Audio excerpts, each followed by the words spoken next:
an all-around amazing person. Thanks. I need constant help with my self-esteem. I appreciate it, Jonathan. Oh man, give the big bro hug there. Thanks. And virtual fist bump. Couldn't do this without Sarah George. Yes, good afternoon, everyone. Thanks again. As Jonathan stated, this is going to be a really great session. And just to make everyone aware, I posted in the chat, but we are recording this session.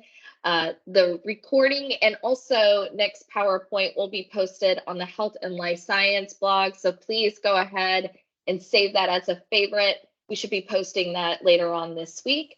And also feel free to ask any questions you have on today's session in the chat. Jonathan and I will be managing that, and hopefully we'll get an answer back to you shortly.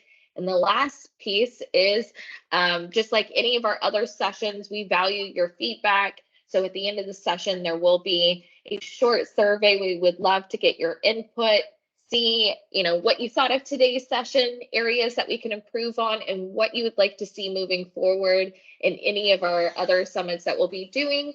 And by doing so, we will be sending you a Sugar Wish coupon. And if you attend more than one session this week and provide additional feedback, you will be entered into a raffle for some Surface headphones, and also, or you have the choice of Bluetooth sunglasses. So with that, I'll turn it over to Nick. Thanks, Nick. All right, great. Thanks, Sarah. And housekeeping, you guys can see me okay? You can see my PowerPoint slide, and I'm wiggling a yellow mouse cursor on it. You can see that all the way up to the top or bottom. Great. I think too, as we go, I've got a ton of links and resources just kind of based on our discussion, if these come up, that we'll share after. So I've got these posted both in the deck, and then also we'll share that out as well, as Sarah just referenced. I'd like to kick off actually just with a little interactivity. I'm just kind of curious where everyone is coming from and what the weather is like. So I'm going to launch a meeting poll. I'm up in Minneapolis, so it is about 30 degrees here and cloudy. So I'll put 30 cloudy. And what I'm doing is using the Microsoft polling capability to launch a poll, bring it up over the meeting stage, and then people can type in a reply. So if you're on the Teams mobile or desktop client, this pops up right in the middle of what we call the stage. And it'll also show up as an adaptive card in the meeting chat too. So we'll see that kind of pop in there. Great. So beautiful, sunny and cold, Chicago. Yeah. So a lot of different someone's hot, kind of getting ready for spring as we come up. Great. So, all right. Thanks for sharing that. I'm going to go ahead and close it. And if you still see it over the main window, you can hit close and it'll go away, and then you should see the PowerPoint slide sitting behind it. As Jonathan and Sarah mentioned, I'm one of their peers. I work in our enterprise commercial space. So guys, if you'll keep me honest, just because I don't touch too much like virtual visits or Epic integration, the focus of today is really to talk about meetings, webinars, and live events, these different tools that I have for bringing people together for an event inside the Microsoft Teams substrate. And so I'm going to step through kind of a big grid overview that kind of shows capabilities and limits and how many people can come into each one of those and what makes them different. Then I've got some demos queued up so we can go out and look at some settings in Teams meetings. We're in right now what we call a large structured meeting. It's not a separate product. Jonathan and Sarah went in before the meeting summit this week. Before the team summit this week, went into meeting options and did things like designate who can be a presenter, or specified only certain people could come off mute or turn on their cameras, just to add a little bit more control over the experience. So it's just a regular meeting. We've just locked down some capabilities to make it a little bit more suitable for a large town hall-like experience. So we'll go through meetings, we'll go through webinars, and finally we'll go through live events. And I'm going to promote a couple of things that we run in our Customer Success Manager community. One is every Monday at 1:30 Eastern, 12:30 Central, I do a half an hour session on a specific meeting feature or capability. And it's at aka.ms/meeting Mondays. That takes out to a Microsoft Office sway. If you're not able to access that because it's blocked in your organization, Not everybody lets Office Sways get through. We'll include a link to the calendar invite in our follow-up from the session today. But we just did a session on meeting polls on Monday. And then next week, we're doing one on accessibility. We'll do one on Q&A coming up. So it's just kind of the intent is to just show off a specific capability and even share a resource that you could use internally. The other program I wanted to promote, two of three, is our Teams Superheroes community. This is a team inside of Microsoft's tenant that anyone is welcome to join. It's made up of champions, power users, IT professionals, or people with a focus on adoption. And then in here, we post a lot of content that you can use for your community, your organization internally. So it's meant to be like, hey, here's some tip sheets. Send these out once a week or post them into Yammer or put them if you have a how to use Teams team, just to kind of help drive that adoption and keep users informed. You know, the service is always updating and changing. And so that kind of constant learning is just part of that. And then last resource slide. Microsoft runs public training sessions on Microsoft Teams where I can go sign up for a webinar on a whole bunch of different topics like Teams meetings or channels or apps in Teams and other Microsoft 365 topics like OneDrive or SharePoint, even things like LinkedIn. So ak.ms/Teams live training, that takes you to the landing page for Teams training. And then from there, there's a link that says Microsoft training and events. That shows you everything that's out there. So it's just kind of a nice resource. I always like to promote that. And if you're ever thinking about, hey, shoot, I've got to train all of my users in how to use, I don't know, the new Microsoft Excel Lambda function, there's actually public training for that. Just send out the invite to our thing. One of our trainers will deliver it and we'll cover off for you. So nice resource that's available. So today, meetings, webinars, and live events. Teams meetings, like what we're in right now, have been around since Teams first came out. And I've got a big grid I'm going to show you in a second that shows all the capabilities. The thing to keep in mind is that a meeting and a webinar are almost exactly the same, except webinars have a registration capability that's built into them. So with a team meeting, that's an interactive experience. It's in real time. It uses the UDP protocol. It's like what we're in right now. And I've got the option to enable chat, polls, the Q&A app, which I'll show you in a little bit, and even some tools to help me with my content delivery like presenter mode. That allows me to like overlay myself over the top of my content, or I can use PowerPoint Live. I'm not doing that today because I'm jumping back and forth from this session to demos. And then there's an option in Teams meetings where you can overflow in up to 1,000 people into something we call view only mode. And I'll show you a screenshot of what this looks like. Essentially, in a Teams meeting, I can have up to 1,000 people in it. When the 1,001st person joins, they get a little pop-up that says this meeting is full. You're being placed in view only mode. And then it essentially renders a media player inside of their Teams client, like in frame, and it just shows the meeting content if you're doing a shared screen like I'm doing right now, and the video of the active speaker. So it doesn't let you chat or participate in reactions or polls, but it's a nice kind of insurance policy. Let's say you're inviting 1,200 people to a town hall and you're pretty sure only 900 are going to show up, but just in case 1,100 do, you want to have some assurance that they'll be able to get in. That's one thing that meetings has that webinars do not. With webinars, other than the view only overflow and the registration feature, so to get into the session today, you had to go register and then we emailed you a calendar reminder. That's a webinar. That's the only thing that differentiates a meeting from a webinar. So I'll step through an example of both of these, but I just want to kind of call that out. There aren't separate offerings like meetings and live events are. So a webinar is essentially a Teams meeting that would give me the capability to have registration on the front end, and it does not include that overflow capability. Then the last one are Teams live events. This is before we had Teams years and years ago, we had something called Skype broadcast events. They both work the same way. This is a broadcast up to 10,000 people, and it uses a Teams meeting that your event team joins. So this would be my presenters, my producer. They're in the Teams meeting. Also in that Teams meeting is Azure Media Services, a service of Microsoft's that extracts the meeting contents, whatever's being displayed on the screen or one of the speaker's videos. The producer gets to pick which one. And it sends it out as a broadcast stream up to 10,000 attendees. There's an option for moderated Q&A in a live event, and otherwise, that's it.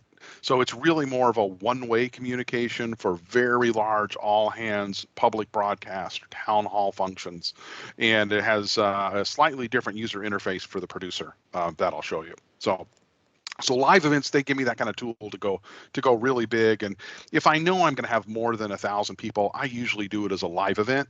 I like having the insurance of the overflow feature, but I actually don't like it because you wind up with two different attendee populations, some that are interactive and some that aren't. And you start to get weird things in the back channel like, hey, I just got texted from Bob. He's not able to use the raise hand, but I am. What gives? And it's hard in the moment to kind of explain, how the overflow works. So Teams meetings, Teams webinars, Teams live events. I'm going to step through capabilities, and then I've got a grid or an infographic here in about 6 slides that kind of nets it all out with the different capabilities that are inside of it. Let me do just quick housekeeping. Jonathan, Sarah, anything pop up just in chat that we want to make sure that we hit? Yeah, Adam asked a great question. For meetings, the 1,000 participants all on video, I thought at some point attendees would have to be on audio only. And Adam, you're right. At 1001, using the view participants, then it's only audio. And so there's no participation meetings. So you couldn't interact with the chat or you couldn't use some of that functionality. So it's purely a listen only at 1001. Yeah. Nick? And I'm going to jump ahead of my slides and I'll come back to it. This is a sneak peek at one of our one-pagers. So again, in the Team Superheroes, thanks, Jonathan, for dropping that in. And whoever fixed my hyperlink, thank you. I'll share where to get these. What we're trying to do here is get some of these use cases down onto a single page that you could then give out to a user, put somewhere in a community. They're square, so I could save it as a JPEG and drop it into like a web part in SharePoint. And we have this use case of a large structured meeting. What I find is when I'm over about 300 people, I like to go into meeting options and start doing things like turning off the camera or even turning off the microphone to limit the interactivity with attendees. We find Microsoft actually recommends you do this if you go over 300 people. We do support meetings up to 1,000 people with video. However, at that point, it becomes very dependent on the processor speed of the processor and GPU load of the presenter's computers and the network connection for everyone involved, because there's a ton of real-time traffic going back and forth at that point to manage like who the active speaker was or the last person who spoke. So we heavily recommend, if you're going to have a really large meeting, turn off attendee video or limit the number of people by making just some people presenters to ensure that you don't crush the back end with too much video streams going across, especially if people have any kind of a bottleneck, like they're all returning to work to get out to the internet. So I'll come back up in a little bit. We'll kind of go through structured meetings in a little bit more detail. So there's a decision question. Should I use a meeting or a webinar or a live event? In the grid here, in the columns across the up and down the vertical, I've got this broken out into 4 considerations. What's the scenario or use case for the meeting? How are we going to engage with attendees? Like, is it wide open? Everyone can do everything like a collaborative meeting. How many people do we have? And how much control over the content do I want to have? Like, do I want to pick who can come on screen, come on the meeting stage, or do I just want to let the tool itself manage that as people unmute or turn on their cameras? So I'm going to step through a couple of different capabilities.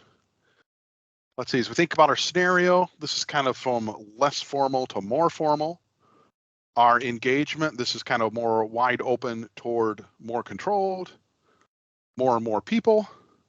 And then how much control do I have over the content? And again, I'm going to show you screenshots in a little bit and a couple of demos that show what each of these little squares looks like and what they mean. So scenario number 1, I'm just doing an ad hoc meeting. a scrum call, a team meeting, a stand-up meeting, a department or divisional meeting.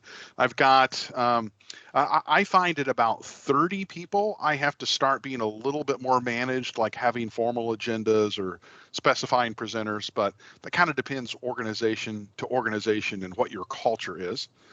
We actually recommend, if you're just under 300 people, you don't need to do a lot of control to manage video. The service will handle that. But if I'm doing just an informal meeting, I'm going to have pretty open interactive discussion. Anyone can come off mute. Anyone can type into the chat. Anyone can share their screen or present. Anyone can turn on their webcam. So that would just be a regular Teams meeting.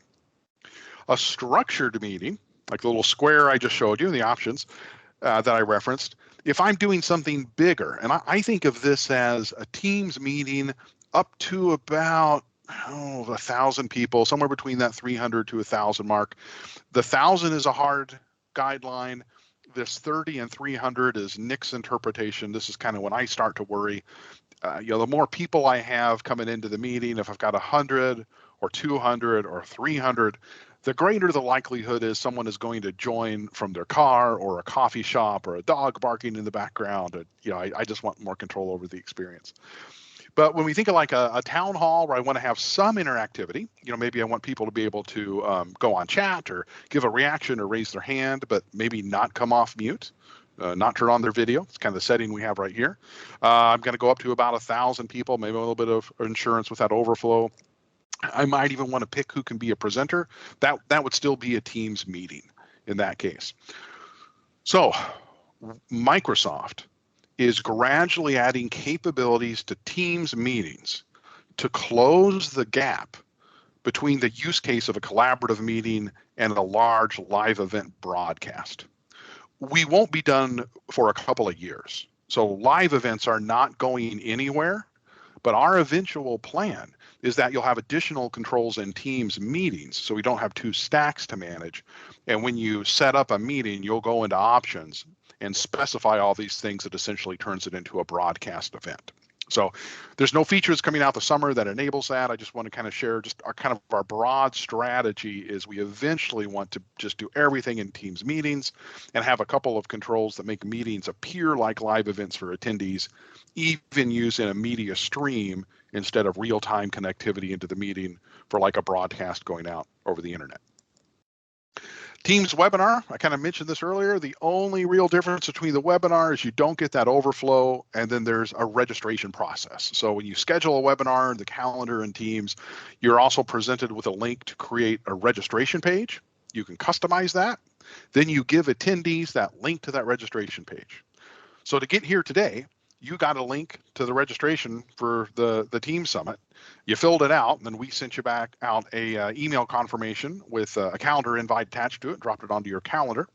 And then we also have a registration report that the Microsoft people can see that shows who registered for the meeting, and it'll also show who actually attended it as well too. And I'll show you what this looks like. So a webinar is intended more for I'm doing something public, or maybe I'm doing an internal training session and I really need to track who's going to be coming to this. Otherwise, it's exactly like a Teams meeting. Then our last use case is for that big broadcast event. So very large meetings, kind of all hands, that type of town hall. For that, we recommend doing that as a live event. So for my live event, I can go up to 1,000 people. I don't have much interactivity in a live event. The only thing I get is the option to turn on a Q&A pane that sits to the right-hand side of the content for the attendees. They can ask questions, and then we can publish them or dismiss them or answer them privately, so it's moderated Q&A. But there's no like open discussion. They can't come off mute or anything like that.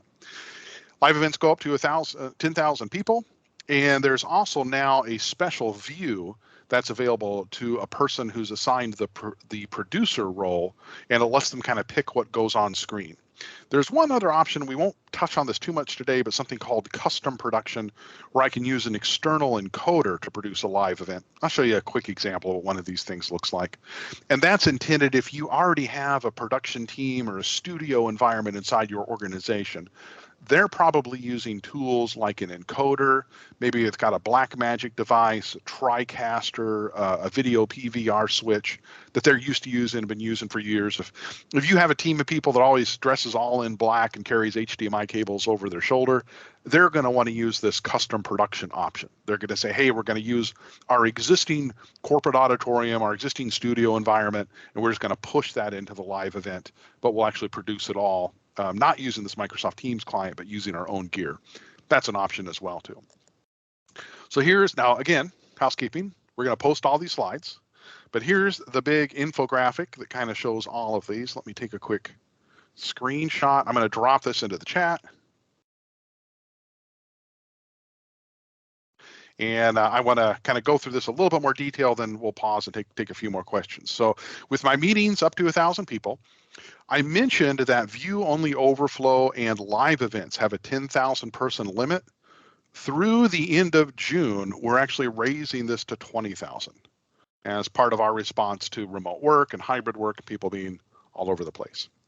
I can use breakout rooms in meetings and webinars, but remember, if you've never played with this feature, a breakout room caps a meeting at 300 people. So if you turn on the breakout room feature in a meeting, only 300 people can join it, regardless of whether it's a meeting or a webinar.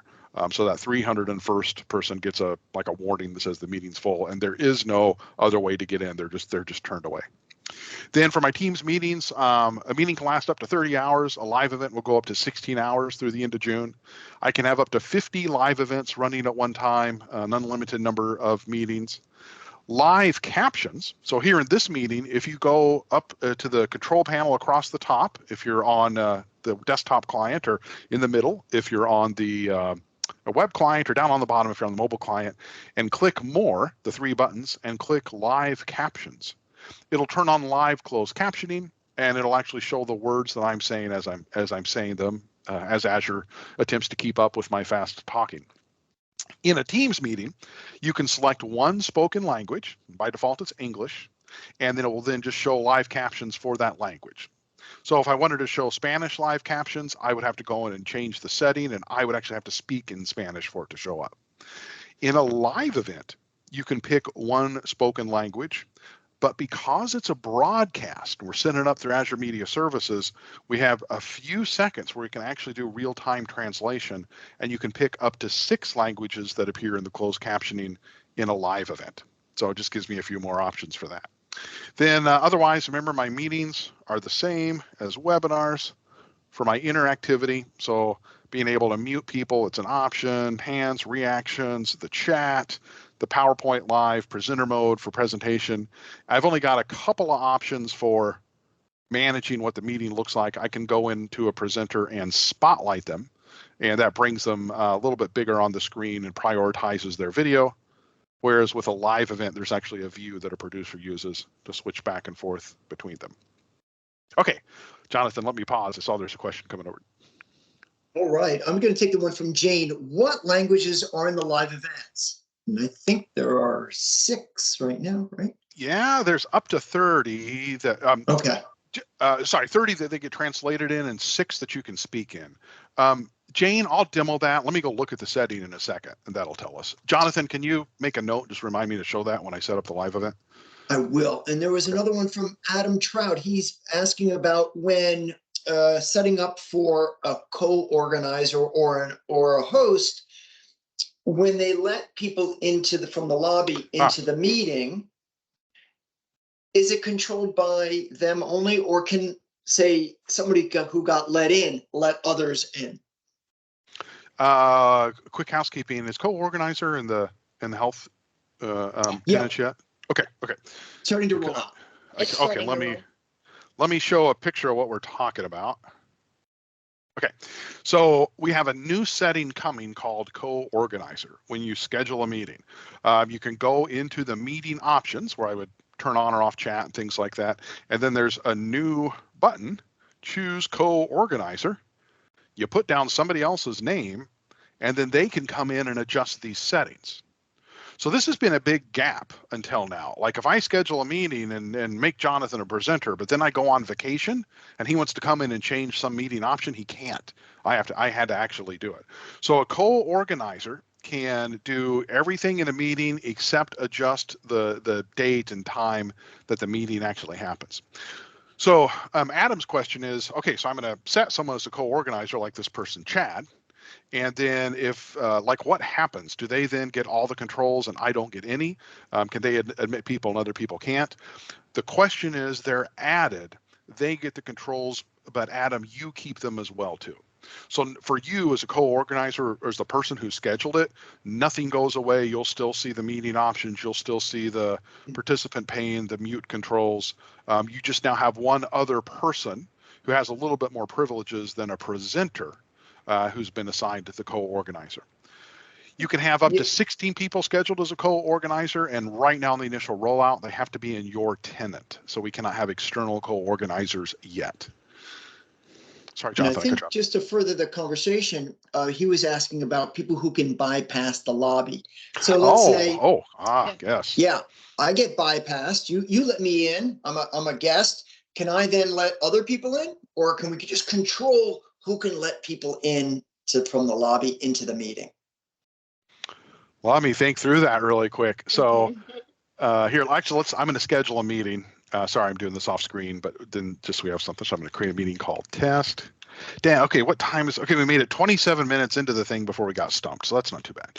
And I saw, shoot, I don't remember now who did it. Thank you so much for the update on the 20,000 limit, that it's going now till the end of the calendar year. I had not seen that we bumped that out. So that's good to know. We initially announced that in 2020. Seems like every 6 months we push that back.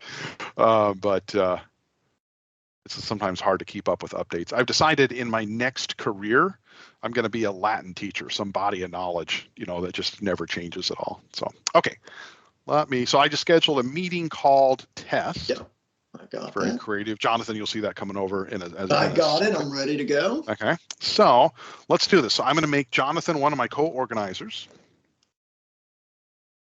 All right, so now he's going to have certain privileges. Okay, thank you for the clarification. Sorry about that, Adam. Here is the question, is I've gone in and set up lobby settings on who can get past the lobby. All right, so this is, I join a meeting, am I held in the lobby, do I click admit, and then it comes through. By default, it's this one, people in my organization and any guest users in the tenant. Then this is what's added now, this is rolling out, so only me and co-organizers. So in this case, I've set this up, and let's say I then go in and make Sarah a presenter and leave this as my setting for the lobby.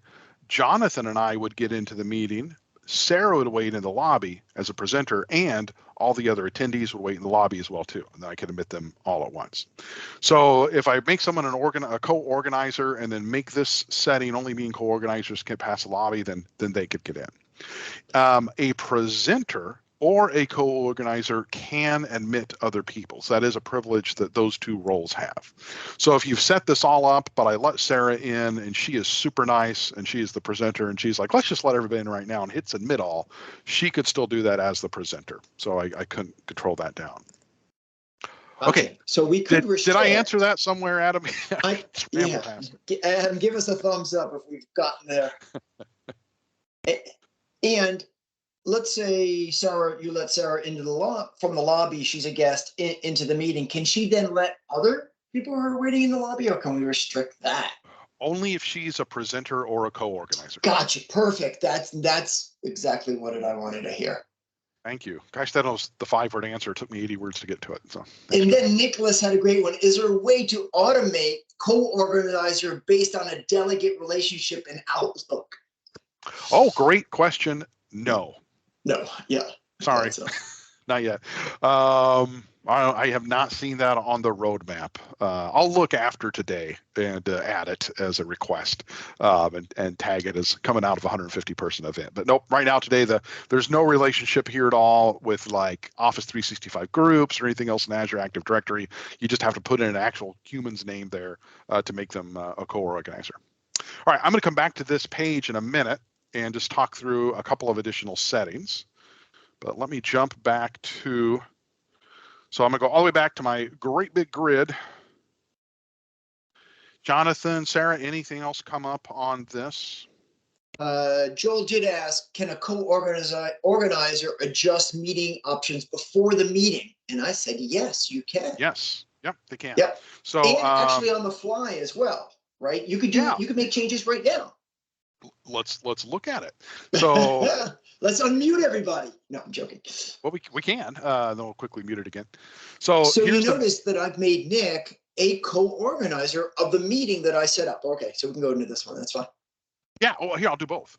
I'll kind of show you where I get to it. So here I'm in the calendar. So I just tapped on this test meeting that Jonathan's added to here, and then just expanded it. Now I've got my resolution zoomed in a little bit on my monitor just for the demo. Normally you can see it right here. There's a little 3 dots here that say meeting options, and then when I clicked on that, that took me out to the meeting option page in the browser. If you schedule the meeting using Outlook, there's actually a button that shows up on the meeting bar in Microsoft Outlook. And if you click meeting options, this actually shows up in a little Outlook window, which is kind of nice. It's actually just an iframe rendering the web page. And then what Jonathan just referenced here, let's drag this over. So this is our actual production meeting. And we don't see my shared screen because I've got 2 monitors set up. So I'm going to close the meeting chat.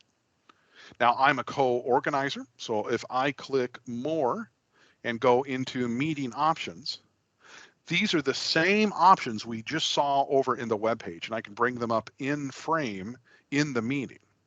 So if common use case here, let's say we're doing a town hall and our executive is going to talk for 15 minutes. And while the executive is talking, I'm going to go here into, we zoom into this setting that says allow chat, and I'm going to turn it off. And then no one would be able to type into the chat while the person was talking.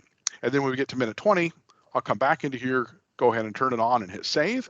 And that would then enable it so people can then type into chat. So common ones here, you can see like we've got the microphone and camera turned off. Who can present? This is what I will sometimes do is I'm starting in the meeting. It's a big one like this, like look right here, there's like 110 people in this meeting. And like at minute 1, I start realizing, oh shoot, I forgot to adjust the lobby settings. So I can go to more meeting options, change the lobby, and then scroll down and hit save. So I like this because I can do it as a co-organizer live during the meeting itself. Almost so like as I'm talking, Sarah and Jonathan have been doing this as moderators. Like if we ran into an issue, they could hop in here and do it. So meeting options is my key to moving from a collaborative meeting to a more structured meeting. I have an article of best practices I'm going to share in a second that kind of goes through what we recommend you set for these if you have a couple hundred people in a meeting. I can get to meeting options by going into Teams, into the calendar, opening up, editing, click meeting options, or going into Outlook, into the calendar, hitting the toolbar, go to meeting options, or I can just go more meeting options, and that brings that pane up while the meeting is running. I can make my changes and then exit out. Okay, is that what you want to see, Jonathan? I don't want to, yes, anything I missed too? Okay. No, I think that was a great illustrations. I'm not saving anything for a dramatic finish, so just go, Nick, you forgot. We'll jump into it. Okay, I'm going to go through a couple examples of some of these features, starting with my meetings, then large structured meetings, then webinars, then live events, just so we can kind of see what this stuff kind of looks like. And just give me I'll pause for breath here in about 5 minutes. We can take more questions audibly. I've got 2 help articles that I referenced. This first one, our productive meeting checklist. Let me just bring this up really quick. This is just sitting on support.microsoft.com, and it's just an overview of what we think of as our meeting life cycle for a collaborative meeting. So this is a team meeting, a scrum huddle. We're coming together for project status. A couple of gotchas that tend to show up in these kind of meetings. Number 1, we have way too many of them since the pandemic. So we're all suffering from meeting fatigue and just the exhaustion of being on meetings all the time. Number 2 is we tend to have meetings back to back. All right, one ends and I got to immediately get to the other one. There's no opportunity for a mental break or reset. Number 3, because they're back to back, we kick off a meeting and the stuff I need, content, files, context, isn't there. Have you ever joined a meeting and someone says, oh, I sent out the file yesterday, let's all take a look at it. And then you're suddenly scrambling through Teams or Outlook trying to find this attachment that was relevant to the meeting. So I'm very passionate. If you share something, if you share or reference something, include the link to it so I don't go have to hunt for it. If you've got a 10-person meeting, go ahead and put in the link to your agenda if it's sitting on your OneDrive or Teams or SharePoint. It only takes like 10 seconds to go get it, but with 10 people, you just return a minute and a half back to the organization, and those really add up. So this productive meeting checklist, and if you want to grab the link to that, Jonathan or Sarah, it's in that big long list from chat. It also has links into like some of the individual settings for like using the whiteboard and some other things I'm going to show you. So everything I'm about to show you is kind of covered off on this. A couple other thoughts, high level. You should always have an objective for a meeting. If you don't have a reason to meet, like you don't have a clear objective, like that's one you can skip. Tell them the vendor told you could do that. That probably could be better done as a channel meeting or as a group chat. I referenced the agenda. The 25-50 rule, we do this at Microsoft. Instead of scheduling our meetings for 30 and 60 minutes, we do them for 25 and 50 minutes. And I'll show you there's a setting in Outlook where you can adjust this if you use Outlook for scheduling. We don't have that in Teams yet, but it's just so you have a break. You know, I need 10 minutes to kind of close out of that meeting. Even in work, when I had meetings back to back and we were in person, there was usually a moment while people went from conference room to conference room where you got that middle break, and we just don't get that in all these digital meetings. Share any content that you have. Do a warm welcome, and I'll show you an example of that. In fact, I'm really big on this one, on starting with like either your camera on and greeting people, or having a slide that says, hey, we're going to start in a couple of minutes. Otherwise, if people just come in and nothing is going on, they're like, can anybody hear me? You know, they're not even sure if the meeting is actually up and running. And then there's a variety of collaboration tools like Microsoft Whiteboard that I can use to kind of help make that a little bit more engaging. As a meeting goes, I like to use the meeting notes feature. Let me zoom in. Oh, sorry. Let me zoom in so we can see it a little bit better. So this is just a tab. You can actually start these before a meeting begins, and it uses the wiki feature in Teams. We're actually eventually switching this over to OneNote, and it'll even pop up in a pane in the meeting itself, just to capture notes as we go. When you get this deck, on each one of these slides in the bottom left, there's a link out to the help article on how that particular feature works, so you can click on it and go a little bit more. This is when we update our meeting notes to OneNote, we're going to use Microsoft Loop so people can co-author. So this will come out later this year. And that's what the meeting notes will look like, with multiple people making updates at one time in pane in the meeting. So I'm looking forward to that. And then I can send those out. Here's the feature on ending early or starting late. In Outlook, under File, Options, Calendar, there's a setting here where you go in and say, all right, either end early or start late, and this is how early or late I want that to be. And then your meetings will default, like in this case, to 25 or 50 minutes. So if I click in the Outlook calendar and drag down, it just goes to 50 minutes, not to 60. We don't have this yet in Teams. It's actually coming. And this has been really proven to help with meeting fatigue, just to have those opportunities for breaks and reset. The other thing I can do before the meeting even starts is go into the calendar, go into the meeting details, and there's a little files tab here. And so I could, in my meeting description, put in a link to files if they already exist somewhere in the cloud, or I can even upload them right here. They go into my OneDrive and immediately get shared out to everybody in the meeting. And then we're not having to hunt for content during the meeting itself. It's just a lot less stressful if you're going from meeting back to back. We've made some improvements in Microsoft Whiteboard, which really kind of light up now for collaboration. We've added a lot of things for like design session, not just drawing, but discovery templates, collaboration capabilities. So this is longer than I have to go into today, but we're going to cover this in an upcoming meeting Monday, a little bit more detailed. I still find a drawing-based device like a Microsoft Surface or an iPad works really well here, an iPad Pro, but you can also do everything with a mouse and keyboard as well too. And we do have kind of a cool, like something nobody knows about is in Microsoft Teams, there's an option to share from camera. And so what happens is in a Teams meeting under share, there's an option that says content from camera. It goes and grabs your webcam. And ideally you'd have a second webcam for this. You point it at a whiteboard or a document, and it uses the document capture technology that we perfected for Microsoft Office Lens and brings your whiteboard in as the shared content into the meeting. What's really cool, there's just a screenshot of it here, is it remembers what was drawn on the whiteboard and converts that to digital ink. And then if a person steps in front of the camera, it makes them kind of half faded out and keeps the ink over the top of them. Then when they step away, we would see new ink show up wherever they drew. So that's just kind of, it'd be great if everybody had one of these digital whiteboards. If you don't, a $30 web camera pointed at your whiteboard, just stick it on a tripod, will let you actually bring it into a Teams meeting very easily, and you can draw on it. It shows up as digital. You can even dump it out over into OneNote. So there's a couple capabilities just for collaborative meetings. I've not been looking at the chat. Let me pause. Anything to make sure that we touch on, guys? I think you're hitting it.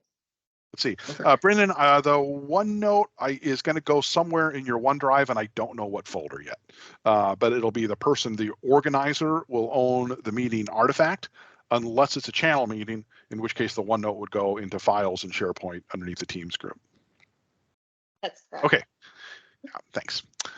Let's see. The meeting info pages, the link to the meeting info pages just covered. Was that the productive meeting checklist, Cheryl? Oh, she can't come off mute, Nick. Would you guys thank you. Would you guys drop that productive meeting checklist link again into the chat? And again, I've got a whole list of all these that we'll include in our follow-up. Thank you so much, Sarah. Okay. Well, now I've got a big meeting, right? So the what we just referenced, I'm going to give you a sneak peek of this. So we've tried to get everything I'm about to talk about onto a single page so I could hand this over to like an exec admin, and they could schedule the town hall and configure the options correctly. At the bottom of this, so this is one of our artifacts. It's in the Teams superheroes. We've got links out to the individual help articles. So if that co-organizer thing sounded really cool, let me go back here. If I click on that, this is a JPEG of the thing, not the actual document. But when we share this out, when this gets posted, if you click on it, it takes me out to the help article on how to do the co-organizers. So I'm going to do a couple of things here. The first is in meeting options, I'm going to specify my roles. So let's say I'm scheduling a large town hall, a couple hundred people are coming. I'm going to pick who the presenters are. So on the invite, I put their names, and then I can specify who's going to be the present. I'm also going to pick a co-organizer because this is big enough. If I'm late to work that day, I want someone else to be able to still run the thing if I have an issue or can't get online. Then I'm also going to think about how do I want my attendees to engage? Do I want them all to be able to come off video, come off mute, talk, raise hands? So I can go into my options and turn on or off those different capabilities. I can also turn on or off polls. So I used one right at the top just to kind of do a little bit of engagement for quizzes using the new polling app. There's also a new Q&A app that I'll show you that lets me use moderated Q&A in meetings, very similar to the one we have in live events. And then a couple other best practices. You actually saw I was kind of doing it here just briefly, is I've got two monitors. So on a second monitor, rather than trying to manage the meeting chat in the little pane, I've opened up the full Teams client, gone to chat. The meeting chat shows up the top of the list because it's the most recent, and then I've just got more screen real estate to read the chats as they come in. So I find moderating a meeting sometimes in the thin, narrow pane on the right-hand side of the screen is a little tricky to do. We also highly recommend that you wire up, don't be wired. That really reduces jitter and any network packet loss. I'm not doing it today because I'm hopping back and forth from PowerPoint to demos, but I like using PowerPoint Live. It gives my slides the best fidelity. And I always like to start with some type of a housekeeping slide just to set expectations on kind of how we're going to engage. So what we just saw, let's jump back over to my options for the meeting that Jonathan and I are in. So if I was going to set this up as a large structured meeting, I'm going to make Jonathan a co-organizer. I'm going to say only I and co-organizers can present. Only we can get through the lobby. I'm going to allow the microphone, but I'm going to turn off attendee video. I'm going to set meeting chat so it only shows up once the meeting starts. That keeps people from going in early and post and stuff. It just gives me a little bit more control. And I do want people to be able to raise their hand or have reactions. You can even turn those off if you want to, and then hit save. There we go. And then that's it. I have just put in Nick, some. I like the new option, from my what live- attendees can see. That's just be rolling out yes. soon. Let me Wanted to preview. highlight that as a new functionality. Yeah, let me preview what this looks like, and then we'll see it. So back to my what's coming. This is called managed mode.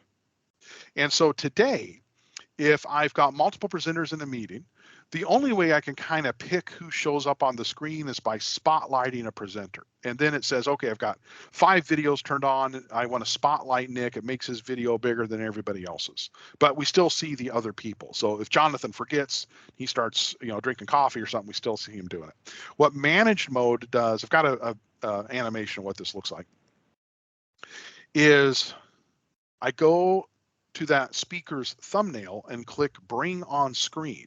And then as you see right here, it pops them up. What the attendees see is just the videos that I've selected right next to the content. If I had other presenters in this meeting, I would actually, as someone in the presenter or organizer role, would actually see their videos over on the left-hand side, but none of the attendees would. So this, for Teams meetings, has given me more control over the content view than what I typically had, where kind of all the presenters are at parity. This is something that the presenter role or the organizer role or co-organizer can do. And it just gives me more control on what's shown on the screen in terms of specific presenter videos, rather than letting whoever turns on their webcam as a presenter shows up on the screen. Jonathan, you were working on the one pager for this. Anything to add to it from what I just showed? Well, one note is that you'll be able to disable video, right? So that's a new feature as well that will be rolling out. So keep your eye on the superheroes. If you've not joined, please do. It's a great opportunity to interact with around 16 or 1700 folks from all over the world who also will ask questions, and you'll be able to pick up some one-pagers from Nick and I and interact with us. And always love your feedback and keep it coming. So join the superheroes community. It's a big quick plug. But you noticed that Nick dropped that image. You will be able to disable the video, right? Mute all. Yeah. There's all these nice new functionality of just granular options when you're working in structured meetings like this. Yeah. So that what I said earlier about, hey, we're just trying to have more controls for meetings, for large meetings where I need to just kind of control the attendee experience to make them closer to the live event use case. That's another example of that. Options, I think we kind of covered all this already. They show up on that page, they pop up on the pane, I can bring them up live in the meeting. And everyone probably saw, probably saw something like this. So it just pops up and says, hey, your stuff has been disabled, you can't do things. Kind of lets the attendees know what's going on. For big meetings, I always like to start with the housekeeping slide. One where I just kind of set expectations on, hey, this is how we're going to engage. And I'm also letting people know where stuff is. So if you go up to the top, you'll see a little thing that says reactions with an icon with a person's hand next to it. Go ahead and click that and give me a heart. And what I'm doing at the beginning of the meeting is letting people know where these tools are. So when they do have a question, they aren't scrambling in the UI trying to figure out where the chat is or where the reactions are if they haven't experienced it yet. So I always like some type of housekeeping that says this is how we're going to engage. It's just kind of a level set to let people know what's going on. Let's see. I think people have been figuring this out, but let's just try it really quick. At the top or on the bottom if you're on a mobile phone, click where it says reactions. Why don't you give me a thumbs up and just let me know that this is working for you. Thanks, everybody. Give me a heart. You can clap or laugh or there's a surprise. And then this is relatively new. Now when people use raise hands, and we're not going to use that here, we're just going to keep using the chat, but it actually shows up in the order that hands were raised, which is kind of nice. So good way if you're doing like sort of taking people off mute or just letting them know when they can come off mute. So reactions are great. They're also all positive, so there's no downvotes or anything like that. And it's a great way to kind of get feedback from up to 1,000 people. We're going to have a one pager coming out for the order of raised hands with a YouTube video that will go with that. So in the next week, you'll be able to see another one pager. Great. Yeah. Oh, and so Jonathan, I keep talking about our one pagers. There's a couple dozen of them now. Don't send them all to your users at once. You will just overwhelm them. The intent is like once a week or every other week, I drop a little, hey, here's today's Teams tip, and I'm able to show it. I love polls as a great way to do interactivity. So let me drag my meeting over so we can see it. So before this meeting started, Sarah went in and clicked the little plus sign. She either did it in the meeting or did it over in the meeting settings in Teams and said, hey, I want to add, we're changing the name from forms. So sometimes you'll see it called forms, sometimes you see it called polls, but I want to add polls to this meeting. And then what happens is I can open them up big in the meeting details in the full Teams client, or they also show up here over on the right-hand side, and I have to be a presenter or organizer to do this, and I can create a poll. So let's do one really quick. I'm going to go ahead and create a quiz. What is the difference between webinars and meetings? And I will correct that really quick. Let's say webinars, and we will say registration, and our other one will be laser show walk-in as people join. And then that is the correct answer. Down here toward the bottom, you'll notice I get a couple of other options too if I want it to be anonymous. And if I want to let Jonathan and Sarah edit my poll before it gets shown up, I can check that box that lets them co-author. I'll go ahead and save that. And now this is showing up. It'll show up here in a second in my pane. And I can scroll up or down and see the polls and launch them from there. That's another reason, if I go back to my main Teams client really quick, let me grab it. You did notice that we actually had posted a poll before this one. I saw. Didn't even get to use it. Here, I'm going to go. Okay, so I'm going back to Teams for a second. So this is I'm on another monitor and I got the full Teams client up here.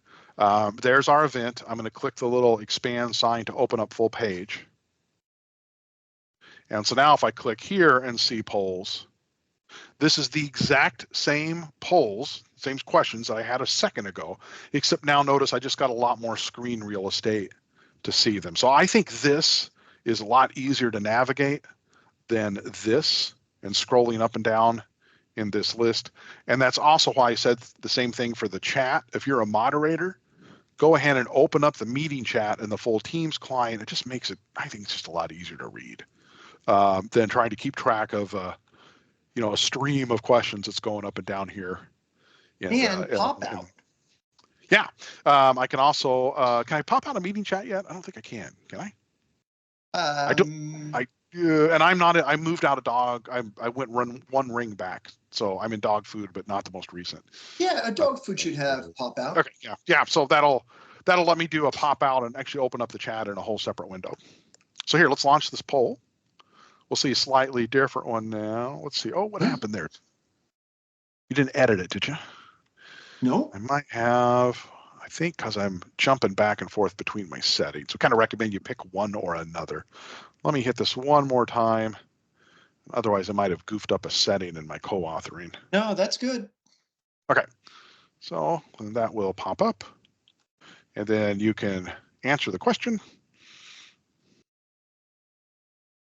Yay, so 100, the 2 people who responded got it right. So I can also do a little bit of a knowledge check as I go through these.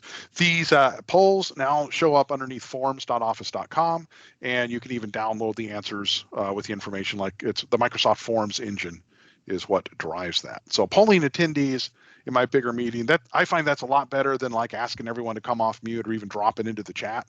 Just bring up something. I love that word cloud. It's just a great way to be able to do it. Let's look at one more option here. And to do this one, I'm going to switch because I don't want to goof up our main production meeting. I want to show you what this Q&A app looks like. So I'm going to go into Teams and schedule a meeting. So I'm still in a Teams meeting. Let's call this Contoso All Hands. I can spell Contoso correctly. Great. And I need to add at least one person to turn it from an appointment into a meeting. Great.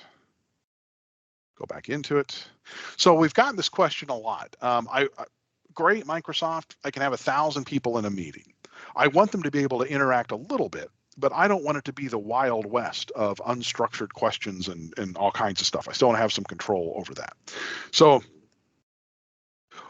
just like you saw me do earlier when I went in and added the poll, I can also add our moderated Q&A app to a meeting. So if I was doing this for real, let's say my meeting has not even started yet, and I want to set up moderated Q&A. We have apps for Teams meetings as an offering. This is something third-party developers and Microsoft participate in, is to make an application that you can bring into a meeting. And there's 3 places that the UI for an app shows up: the chat, where an adaptive card can be, the meeting stage, where it kind of comes over the cross of the top, and then we can also like bring in, like in that pane on the right-hand side, if it's something special, like the poll control you saw earlier. So I'm going to go into this meeting before it even starts, and I can modify it and add an app to it. I can also do this within the meeting as well. So if I go back to the running meeting, so the nice thing about all this is you can kind of pick where you want to do it. These both show up the same way. And our app is called Q&A. Questions and answers for structured meetings. I'm going to go ahead and add this. And I've got a couple of options. So what I'm doing is I'm setting this up so people can't just post into the chat where everybody can see it. Instead, I want them to ask a question, and then I can moderate it. I can dismiss it or publish it or answer it and have a lot more control over that experience. There's a couple options here. I want people to be able to ask new questions. This respond to questions lets other people reply to somebody else's question. So you get kind of a conversation thread. I'm going to uncheck that just to make it a little bit more just one-on-one with the moderators and attendees. And then finally, I'm going to check moderate, which means no one will see questions unless I go ahead and click publish so they pop up. And then what attendees see is this pane that shows up over on the right-hand side. So if someone asks a question, will this be recorded? And there's a little bit of rich text formatting. We can do a post. Now I'm signed in right here as an organizer, so my questions are automatically published. This is how they show up. And then I can then go in and reply to them. Yes, on Wednesday. And then there is one thing people can do. They can go in and give a thumbs up to other people's questions. So what'll happen, like a big town hall, someone will post a question, you can approve and publish it, and then people can upvote it, and then I can actually read that aloud to the executive who's talking. So that's moderated Q&A in a Teams meeting. A great big caveat: if you use this feature at all, pay attention to what I'm about to say. If you use moderated Q&A, go into meeting options and turn off the meeting chat. And the reason is, if you don't do this, it gets really confusing for attendees on whether they should ask a question in chat or ask it in Q&A. So I've turned off my meeting chat. So now if I go here, down at the bottom, it says chat is turned off for this meeting and people can't type anything. And then as a moderator, I would, in my housekeeping slide, I would say, hey, we're going to use Q&A. This is how you do it. And then I would moderate those. And then since that was added to my meeting, it'll still be part of my meeting details. So if I go back to the full Teams client, now notice I've got a Q&A tab that's been added. And then if I bring that up, I can see my questions that have been asked, the ones that have been published. And again, I get a little bit more screen real estate to kind of manage that experience. So that is moderated Q&A. Yeah. Hey, Nick, there is a question on that. So is there going to be like a CSV file like it is for live event for the Q&A function? Or I know you just listed the tab where you could see it, but is there a file that is also created? To download it? Oops. Correct. Yeah, there is, and I cannot remember where it is. Okay. Would you make a note, and I'll add that into this slide when we do our follow-up. Okay, stumped twice now. We're not even an hour into it. Oh my gosh. Yeah. So, like I said, we've never gone through this without that's a great question too, by the way. All right. And also there's another question, and I'm kind of thinking on this, on what's on the roadmap. I'm not quite sure if this feature is going to be listed there, but is there a plan to allow chat in a regular Teams meeting to be used only by presenter and organizer as it is in a live event? And I know we have green room coming up, but maybe Nick, you could provide your thoughts on what your knowledge is. I haven't seen anything on it. And from what I understand, so the green room features on the roadmap, we haven't released a lot of details. I saw a brief mention of it internally. Correct me if either of you two know, or anybody if you know anything different, for those of you like in our TAP program. But what I've heard is it essentially is a second meeting. that the event team comes into. And then when they click launch to start the main meeting, it pulls them over into the main meeting, kind of the way like moving back and forth between breakout rooms do.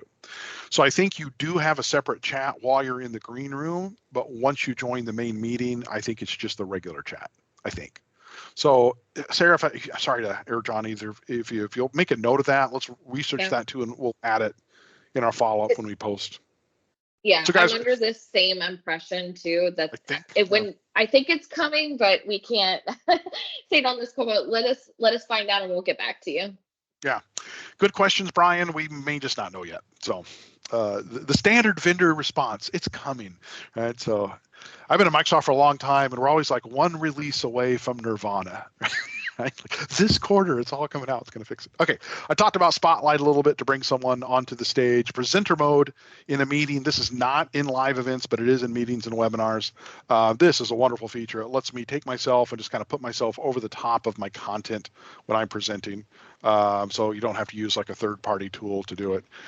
Then the other one that is a nice complement to that is PowerPoint Live, which allows me to essentially take my deck and share it, and then it renders in frame inside of the Teams client, and it's actually using PowerPoint on the web to do that rendering. So in Teams, for the attendees, it's almost like they're watching like a little iframe of the PowerPoint deck. Because it's being rendered in frame, fidelity is complete. We're not doing a video-based screen share where you're dependent on the screen scraping capabilities of my computer and my processor to push it across. And things like hyperlinks are live inside of PowerPoint Live. So just, and I'm sorry I'm not doing it now. It's because I'm hopping back and forth between the PowerPoint deck and presentations. But that's a really nice feature for doing larger meetings. And Nick, on the prior one, the prior slide you had you'll be able to actually scale yourself now. Oh, you yeah. can shrink yourself and increase yourself. So that way, I think that's on the and plus we'll have Cameo and Record Studio built in as well. So a bunch of really amazing things are happening from that should be rolling out right from PowerPoint. You can actually include yourself right in your presentation, live. Yeah, Cameo. I think Mike Thulfson's YouTube video is about the best demo I've seen so far of this. Let's find it here really quick. Look, I do have a quick video. Do you have one you can drop into the chat? It's in a PowerPoint. Okay, here, I'll grab this. By the way, I'm doing something you should never do as we're talking about meeting best practices. Search for something on the internet without knowing exactly what's going to come up. We'll just risk it here. Okay, so after today, Mike goes through, he's over in, he works as a customer success manager in education. And he does a wonderful job of showing this Cameo feature, which essentially inserts an object onto your PowerPoint slide that's your webcam and lets you put yourself right on your slide as you go. So watch that here 27 minutes from now, and we'll see it. Okay, Jonathan, I'm going to jump into webinars and then spend the last 10 minutes on, all right, let's rock and live roll. events. Okay, so I got a one-pager on webinars that we'll share out after. It kind of shows you everything that I'm doing in 3 easy steps.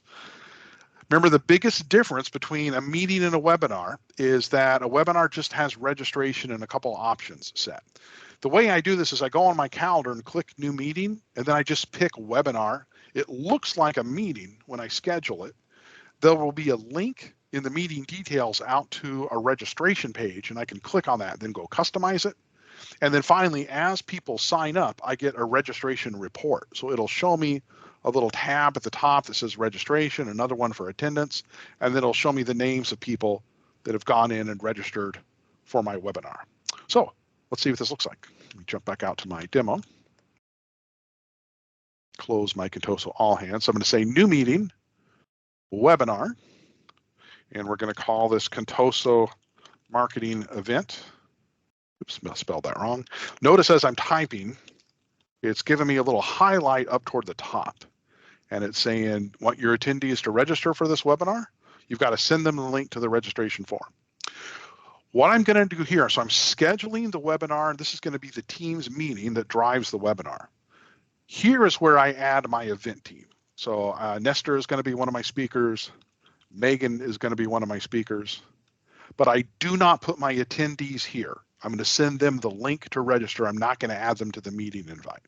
And what this will do is automatically promote these people to the presenter role in the Teams webinar. And now they'll actually get the meeting invitation. So let me just kind of say that one more time. You don't invite your attendees to the webinar in the Teams invitation. You get the link to the registration page and send that to them. So let's go back. Let's do that. So, oh, and look, that's kind of cool. Get a tiny, tiny little icon, let you know right here that this is different than a meeting. It's a webinar when you're looking on your Teams calendar. Hey, Nick, a question came up, and I think it's really relevant what you just showcased. So going back into registration, is there an advantage of using this versus live events? And I think there's a mixture of answers for this, but would love to get your thoughts. I would do that as a live event for a technical reason. The live events are sent to the attendees as an RTMP stream, a real-time media protocol stream, which is a buffered stream that can pause and restart, kind of like watching YouTube Live or Twitch or Facebook Live. That tends to do a better job transgressing across the Great Chinese Firewall to get into attendees in China because it's not as dependent on a real-time packet. You could also use a third-party content delivery network, or what we call an ECDN, to help manage that. And there are several that do provide services in China that actually will use a VPN to cross the firewall and push that over. But in both of those cases, while it's not as real-time interactive as a meeting or webinar, a live event seems to do a little bit better job getting past the firewall and into China. There was also another question from Adam, and I think it kind of relates to, when should I think advantage of using a live event versus a Teams webinar is from a Teams webinar perspective, registrars can actually forward that meeting invite to others. Yep. And whereas like a live event, that's where you can start setting those restrictions on who could have access. So that's my personal opinion, but Nick, feel free to jump in and provide any other input. So let's say I've got this, let's say I'm setting this up as a webinar, but it's actually an internal training session. And I want to track who registers for compliance. Right, we're doing OSHA training, and we got to keep track of everybody for HIPAA training or something. So if I go into the meeting options, I don't get quite as much control. What I would do in that instance is go here and say only people in my organization can get past the lobby into the webinar. And this is true even after they've registered and gotten that invite. So the meeting options is kind of a superset of the webinar registration process.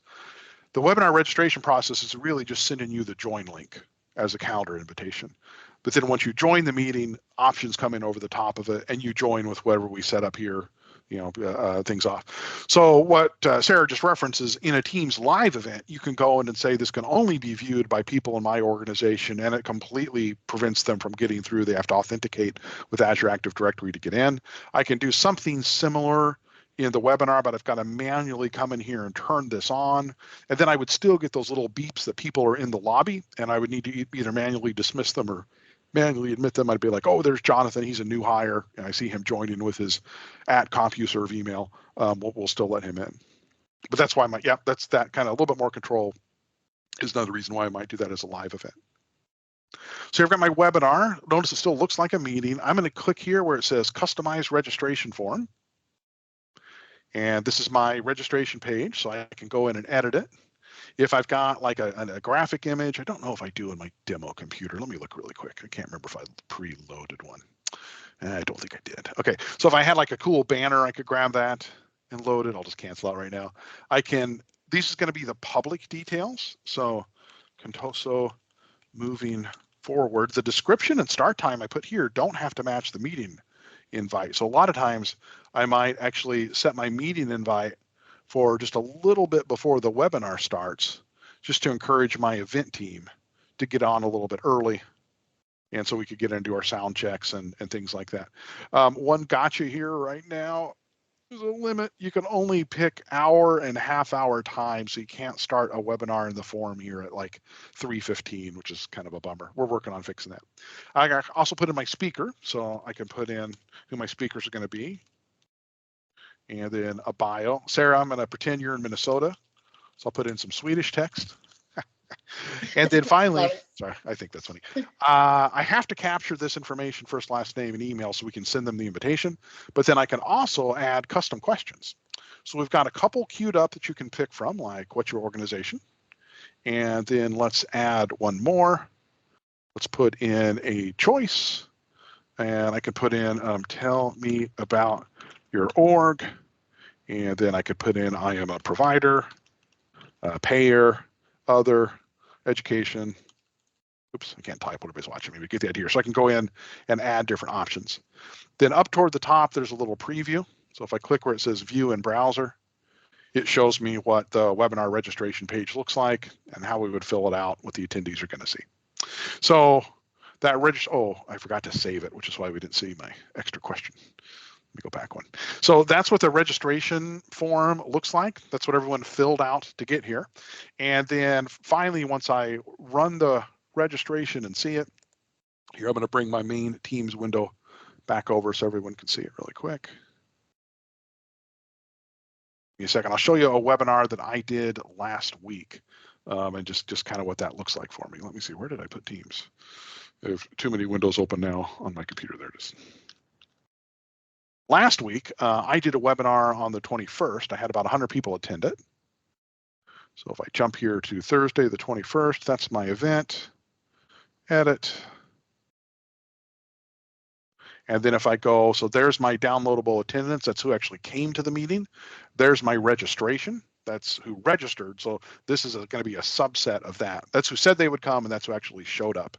Oh man, I'm having flashbacks to my 12th birthday when everyone went to Angie Schilling's birthday instead of mine. Okay, but anyway, that's a subset. And then if I go here to the attendance tab, that gives me a nice report. That'll actually show me everybody's name kind of listed out and whether or not they attended and also how long they were in the meeting itself. And then I can also download this as a CSV file. So anyway, that's what the webinar registration engine looks like. It's a Teams meeting with a nice registration front end.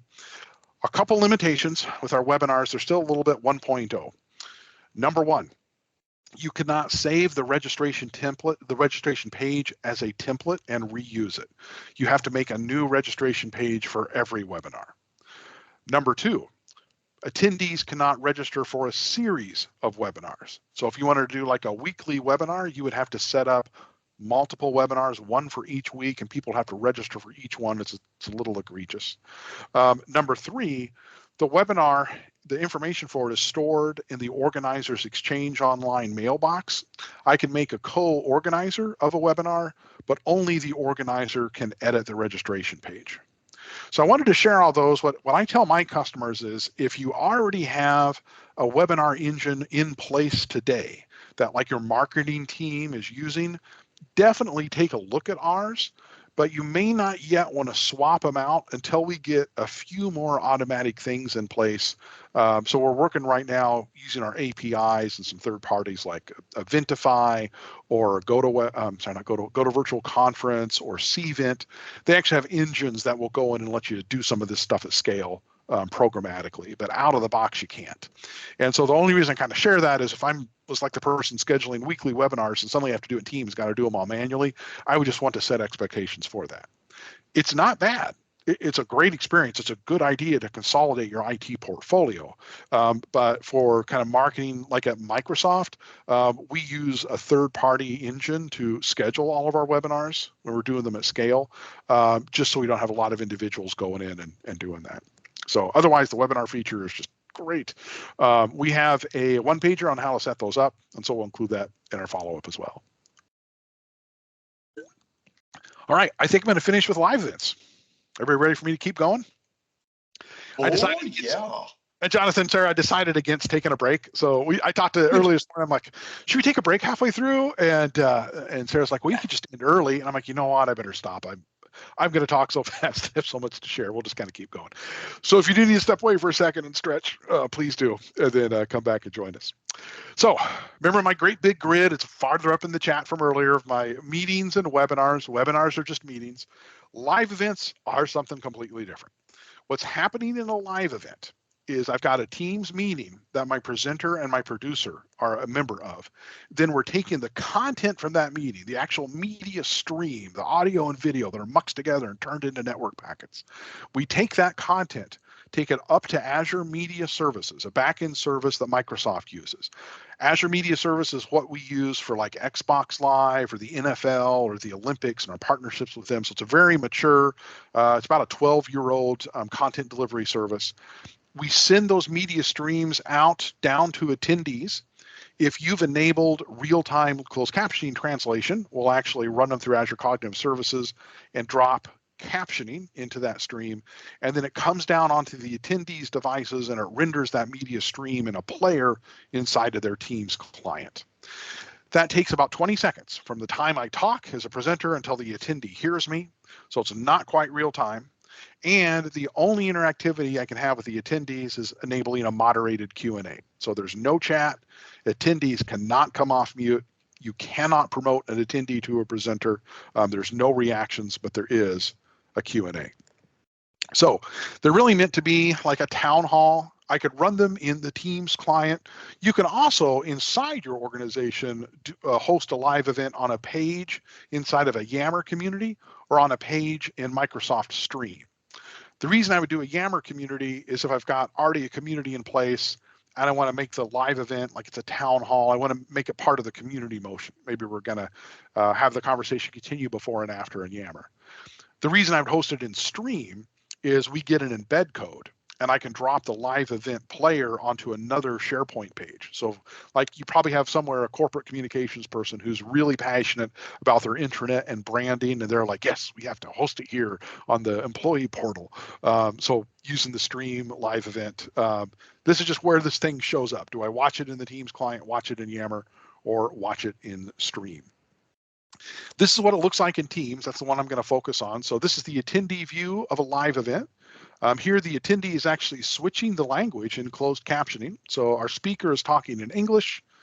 We can talk in up to 6 languages. You have to pick one. And then we can translate into about 30. And I remember there's that question from earlier, so I'll see if I can show it. And then on the right-hand side, we see the Q&A. So as people ask questions, the moderator is publishing those or dismissing them, and I can give the thumbs up, but that's about it. As an aside, I wish we'd picked a different term for our Teams Q&A, because Mike, we have 2 features, both called Q&A in 2 different offerings, and I find that a little confusing from time to time. Once you play with this a little bit, though, it makes a little bit more sense. So that's what the attendees see. This is what the presenter sees. So the presenter, as far as they can tell, they're in a regular Teams meeting. The only difference is up toward the top, there's a little button that says pre-live before we start the live event. And then there's also a little indicator here for the live event managed Q&A if they need to get to that. Otherwise, for the presenter, it looks like they're in a Teams meeting. There's one other role, and that is the producer. And they get something completely different. So this is somebody who's probably not going to be speaking. They're actually running the show. They get this view. We're still inside of Microsoft Teams, and I'm still actually in a Teams meeting. But rather than the regular meeting UI, what I see down here on the bottom, these are the webcams of my presenters, and that is the shared screen. So someone has to go in and share their screen. We don't support PowerPoint Live and Teams live events, but that is a shared screen from somebody that's coming into the meeting. And then what I do is I click on the screen and then click on content. That gives me a preview, and then I click to send it live, and it goes out to all the attendees, and then they would then see that view once it pops up. So in this example, I'm doing all of this using Microsoft Teams as my encoder. It's going to be the device I use to kind of pick what the attendees see. You can use third-party tools, an app or a device for an encoder.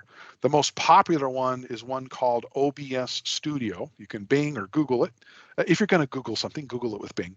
So OBS Studio is a piece of software that allows me to compose like different scenes and views and send it into a live event. Or remember earlier I talked about my production team. They might have studio gear. that they can send into a live event. But we're just going to do it right out of the box with Teams. So I'm going to just use Teams to kind of pick my view. So what's going to happen? I'm going to schedule my live event as the organizer and indicate who I want my presenters to be. We're all then going to join the live event. It's going to put us into a Teams meeting. Then I'm going to start the live event as the producer. That takes my content, sends it up through Microsoft's cloud, and then down onto the attendees where they're essentially watching the live event in a player. And again, this little step right here of going live in the cloud delivery takes about 20 seconds. So let's see what this looks like. And as I'm jumping out, let's see a couple quick questions. Can I broadcast from 2 cameras and a content using native Teams live? No, Daniel. You could join 2 computers to the live event and switch back and forth between them. One gotcha I find with a live event, though, is it takes a couple of seconds to switch views. And so if you're doing like rapid camera switching, it's not a very good experience. That's where your studio people are going to go, you know what, we're just going to use our gear. So here, let's do this. I'm going to say new live event and Contoso all hands. And I'm going to go ahead and add a couple of presenters. So I'm going to have Nestor and Megan. Oh, and guys, I am watching the time too, so we'll end on time. I'll make them presenters, and I'm going to have Diego be one of my producers. So what I do is I click their role and change that to producer. And there is an option here to allow people outside your organization to be presenters. So if I did that, then I would just put in their email, and I can invite an external user as a presenter. Then I pick, so this was kind of what Sarah was referencing earlier, I pick who can watch this thing. So if I pick org-wide, only people in your organization can see it.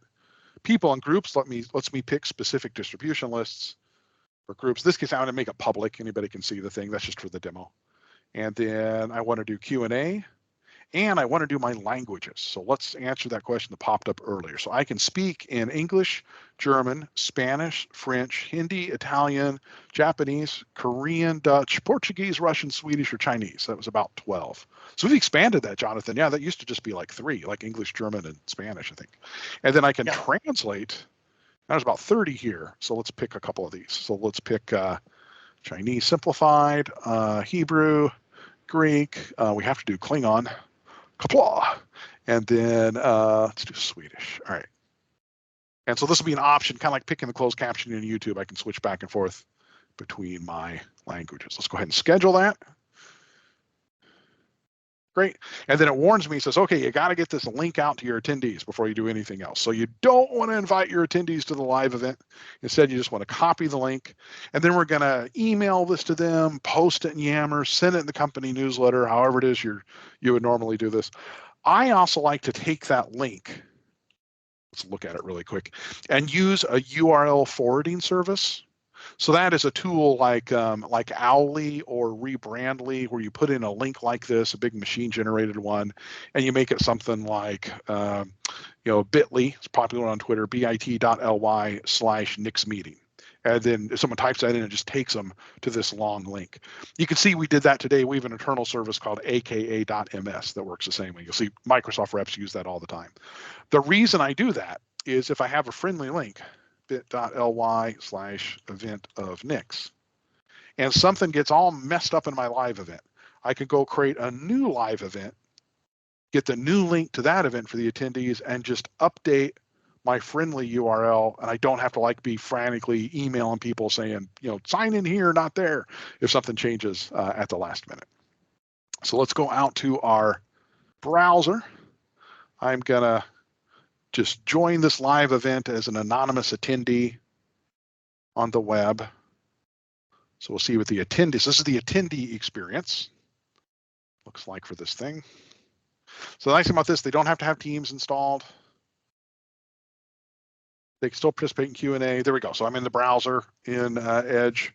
I can use any Chromium browser to be able to do this, Edge, Chrome. Firefox works, but it isn't supported. We're deprecating Internet Explorer. I'm so sorry.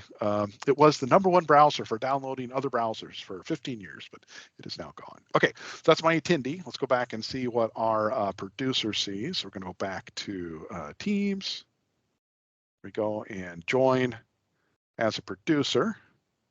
I'll say join now. So remember, my presenter just sees a view that looks like a regular Teams meeting. I won't show you that, but I do have another laptop off to the side. So I'll go ahead and join as Megan so we can see what this looks like. This is my join that. Turn on my camera. Great. We'll go ahead and join. We should see her pop up in the bottom here. There she is. Now you see me here over on my second camera. And here I have one more user. I'm going to go ahead and join as this second speaker, Nestor. See if we can see what his experience is. So all I'm doing, sorry for leaning off camera here. All I'm doing here is I'm going into my Teams calendar as these two personas and just clicking join. I see an event on my calendar called Contoso All Hands. And then as I come into it, I can join and turn on my camera and we'll see people coming in. Now as Megan, I'm going to do one more thing. I'm going to go ahead and share out my computer screen. Let's just minimize it. So there. So now I've got a couple of, oh, here, this is going to get confusing. So in place of Megan, I'm going to put Mr. Potato Head up just so we have, there's my alternate person. I think this is funny. And I can't turn on my camera here. This is in a virtual machine and I'm using it in the main Teams meeting. But now I'm the producer. So what I do is I pick my webcam of my executive. Hi, everybody. Thanks for coming to the town hall. The squeaky voice is optional. And then you click send live. And this takes it from what we call preview to program. Now I haven't started the live event yet. So if I go back over to our browser, nothing has happened. But what I'm doing now here, we're all essentially in a Teams meeting. People can talk to each other. We can do a sound check. The presenters see the normal view, but the producer sees this one. And then what the producer does is they pick additional content. So maybe I want to send, oh, actually, you know what? Wait a second. I just thought of something. I wonder if I can turn on my camera here because I have, hey, all right, that's going to work. I have two. I've just remembered I have two webcams on this computer. This will be a little delayed because we're seeing it through a virtual PC connection, a virtual machine. Okay, so here I can go back and forth. So now if I want to bring Nick up on screen, I'll pick on Nick. Hi, everyone. I'm so excited to be here. Megan will do the intro and then we'll send Nick live. And then Megan is going to take us through a demo. So I'm going to go ahead and compose that scene. I want to have Megan's shared computer. And then I'm just clicking and then clicking on Megan's picture. And then I'm sending that out. And that's it. Common question we get is, hey, can we have more views here? Multiple cameras, panel discussion? No. We're not making any additional investments, unfortunately, in Teams live events because of the work we're doing to close that gap with Teams meetings. Okay, let's go ahead and fire it up. So I'm going to go ahead and hit start. It's going to start my live event. I'll go ahead and open up the live Q&A and make an announcement. So again, and this you is did notice that little banner that just popped up. We're at about a 10 or 15 second delay, right? It's like a TV broadcast. Oh yeah, thank you. I went right through that. So this tends to throw off presenters that aren't familiar with it. So here, I'm going to just do stuff while we're talking. I'm going to toss my webcam up. What'll happen is, so you've got your executives and they're doing their all hands. You're doing it as this live event, and they're not completely familiar with the fact that we're using this broadcast technology and it takes 20 seconds for it to get across. So what's happening here, I'm just switching views back and forth just so we can see some stuff. If I go now and look at that live event that the attendee was seeing, let's go find that browser window. So now my event just started and they're about 20 seconds behind. If we go back to the producer view, you can see that they've just got a completely different view. So now Mr. Potato Head is going out live, but it hasn't shown up yet for the attendees. So that's essentially how that delay works. What we'll throw executives is they will do something like, hey, let's take some questions. And okay, seeing none, let's move on. And you're like, wait a second, they haven't heard you ask that. You still need, another few seconds for that to go off. And then finally, I could go in and turn on my subtitles. So if I set those to show up, oh shoot, I don't think I unmuted my microphone. Let's do that. Hopefully I don't get an audio feedback loop. So in about 20 seconds, we'll see subtitles. Got about 30 seconds, Nick. Thanks, man. Yeah, so that's the live event. I'm going to use that for these great big broadcast experiences. And then we don't plan to make any changes to live events. We're going to continue to sort of add capabilities to Teams meetings to make them a little bit more appropriate, for that great big event use case. Webinars give me registration. And remember, I've got some best practices I can use for a large structured meeting to have a little bit more control with it. Thanks. That's awesome, Nick. Thanks, dude. And, with about 30 seconds, we value your feedback as a token of your appreciation and your participation. Each attendee that completes the survey that I just posted will win a Sugar Wish package. And if you attend more than one Team Summit session this week and complete more than one survey, you will be entered in